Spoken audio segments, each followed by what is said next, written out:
નમસ્કાર agenda at 9 સાથે હું છું જિજ્ઞાસા। એજન્ડા એટ 9 માં તમામ મહત્વપૂર્ણ સમાચારો આપના સુધી પહોંચાડીશું, પરંતુ સૌથી પહેલા વાત કરવી છે એ સમાચારની કે જેની દેશ સહિત ગુજરાતના ખેડૂતો આતુરતાથી રાહ જોઈ રહ્યા હતા। ચોમાસું હવે ગણતરીના કલાકોમાં કેરળમાં દસ્તક દઈ દેવાનું છે તેવું હવામાન વિભાગની આગાહી છે।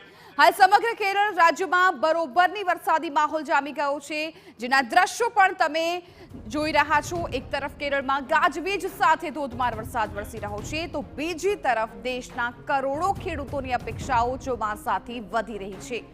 કેરળની રાજધાની તિરુવનંતપુરમમાં સહિત કોચીમાં અત્યંત ભારે વરસાદ વરસી રહ્યા છે, જેને લઈને રસ્તાઓ પાણી થઈ ગયા છે।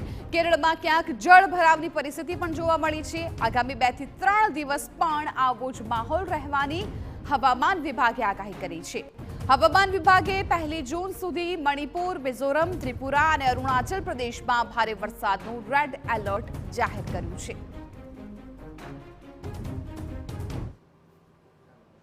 कि साउथ ईस्ट मानसून केरल तट को आने के लिए और नॉर्थ ईस्टर्न स्टेट्स को आने के लिए अगले 5 दिन में फेवरेबल कंडीशंस यानी अनुकूल वातावरण डेवलप होगा।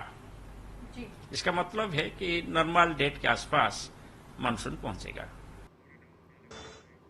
તો બસ હવે 2 ડગલા દૂર છે ચોમાસું, કેમ કે હવે કલાકોની ગણતરીમાં જ હવે કેરળમાં ચોમાસું છે પહોંચી જશે।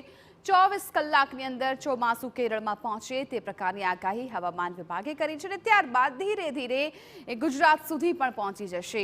કેરળમાં અત્યારે અનરાધાર વરસાદ થઈ રહ્યો છે, જ્યાં જુઓ ત્યાં પાણી ભરાઈ ગયા છે। આ દ્રશ્યો જુઓ, આ દ્રશ્યો કેરળના છે કે જ્યાં હવે ચોમાસા જેવી સ્થિતિ છે અત્યારથી જોવા મળી રહી છે। પાણી ભરાઈ ગયા છે રોડ રસ્તા પર, સોસાયટીની અંદર પણ પાણી ભરાયા છે। ભારે પવન ફૂંકાયો હતો, લોકોને હવે ઘર બહાર નીકળવું પણ મુશ્કેલ બની રહ્યું છે।